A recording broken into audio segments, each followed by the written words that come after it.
Welcome to Carroll's Corner. I'm Rudy. He's Carroll. In the corner, a Saints edge guy by the name of Isaac Hall. Take it away, Coach. Yeah, this is exciting because we're looking at a guy that's got all the intangibles. He's got speed, he's got quickness, he's got change of direction, he's got body control, and he's playing with aggressive attitude. All the things that you're looking for a defensive end. I love what I see. So let's go ahead and start off on this very first play. This is going to be called, if we can pause it there, this is going to be called what's called a stretch play.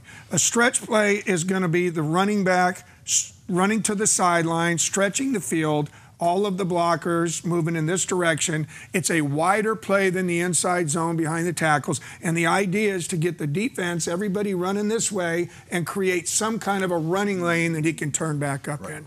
Okay, so now what does a defensive player have to do? He's going to have to engage the shoulder pads of the offensive tackle. Here's the goal. Strike with your hands. Keep your leverage. Let's watch what he does initially. Be ready, and then I'll talk about the rest of it. Strike with your hands. Pause. So we just saw a great punch with his hands to the shoulder pads. We've got low pad level, and he's got his head on the correct side for leverage. He also has not turned his shoulders. They're square. Why are they still square? Because he still has the possibility of turning the ball up the field. When will he start to run? As soon as he commits. So how do I play this now? My shoulders are square. I've struck. I've extended my hands. I got to come off as soon as he commits. Let's watch and see how he comes off. Now he comes off. And again, where did he play? He played on their side of the line of scrimmage. He created a new line of scrimmage. That's special. So tackle for loss. Here, okay, we'll look at it again. This time, he's at the bottom of the screen here, Coach. Okay, pass rush. What we just saw was a great way to play with your hands in the run. Here's how you play with your hands in the pass. So option number one, if I'm going to pass rush you, is I can do what's called a bull rush. I can strike you with all of my momentum in my hips, and I can try and get you back on your heels. Or I can be the aggressive, quick guy, the edge rush guy, and play with my hands. And they call it running a hoop. Right. Okay, so what you're going to see him do right now is this is going to be one-on-one. He's got the ball. It's going to be a pass. He knows where he's at once he sees pass. This is the launch point, okay? And it's why offenses need to move the launch point, so he knows where he's at. So this is one-on-one. This is these two guys going to go at it right here. The offensive tackle's going to try and strike and keep his hands on him, and he's got to get his hands off. This is going to be really fast. This is how you get the edge quick. So he's got to get his hands. Let's see what he does, and be ready to pause.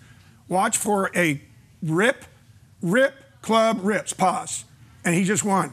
How did he win? What did he do? He ripped, he clubbed him, he ripped again, and he got his shoulder underneath the offensive lineman's pad level. So now he has turned his shoulders. He's done.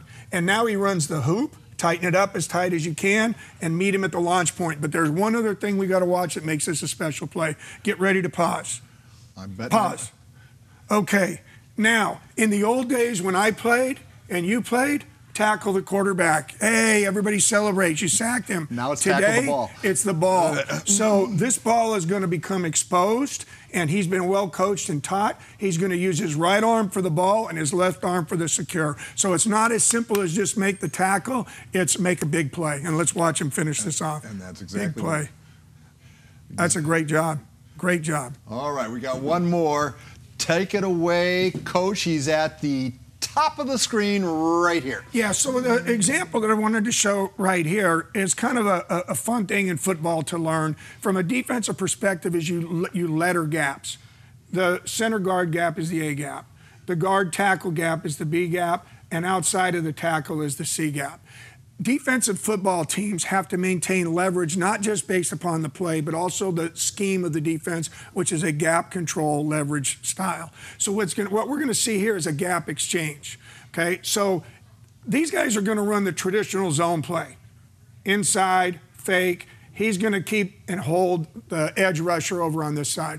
But unlike what we've seen before, St. Augustine is going to switch this up. They're going to exchange gaps. He's going to come inside. He's going to loop outside, predetermined, and now it makes it a little bit tough to get and defend that C gap because he started from out here, but his athleticism allows him to do it. Watch him flatten out. So we're going to see the exchange in the gap, inside, outside, flatten out, come down the line of scrimmage, make the play on the line of scrimmage from all the way outside. You got to have athleticism to do that. Another play on the other side of the line of scrimmage. Yep. That is Isaac Hall. He's in Carroll's corner. We'll see you next week.